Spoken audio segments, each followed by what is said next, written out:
Branch में निकरंदड़ 4 शाखुनि खुदाबाद, फक्का, बखराणी ऐं पिपरी शाख जे पुछड़ी जे आबादगारनि पाक किताब खणी एहतजाजी मुज़ाहिरो करे दादू केनाल जे 5 मोर वटि अलामती बुख हड़ताली कैंप क़ाइमु करे वरिती आहे।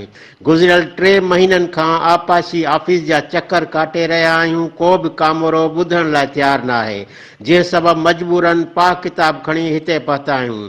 आबादगारन सिंध टीवी न्यूज़ से ॻाल्हाईंदे चयो त कुरान खणी आया आहियूं उन फक्का शाख जे गेट लाइ, गेट मथे कनि। हाणे हेॾे ॾिसो वो चार दरवाज़ा आहिनि परियां सेवण खे, वो 4 एफो लॻा पिया आहिनि। असांजो अढाई पियो थो हले, हिते ॾाॿियो वेठा आहिनि, अॻिते पाणी असांखे ॾियण लाइ तयारु कोन्हे। बाबा सेवण वञे पर असांखे पाणी न ॾिनऊं। आख़िरकार 3 ॾींहं छा थियो, असांजो गेट बंदि करे असांखे चयूं त बाबा तव्हांखे पाणी ॾियूं था। असां फक्का शाख जा जेके नाजाइज़ वाटर कोर्स आहिनि उन्हनि खे धिका हणूं था।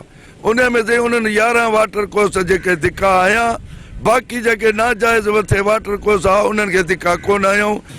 वो असांजे शाखुनि जे मुंड वारनि खे पाणी मिले थो, उन्हनि चोरनि खे पाणी मिले थो, जेके कती बि फुल कंदा आहिनि, जिन जो चेट बि हींअर कती कटाई करे चेट फुल आबादी कनि था।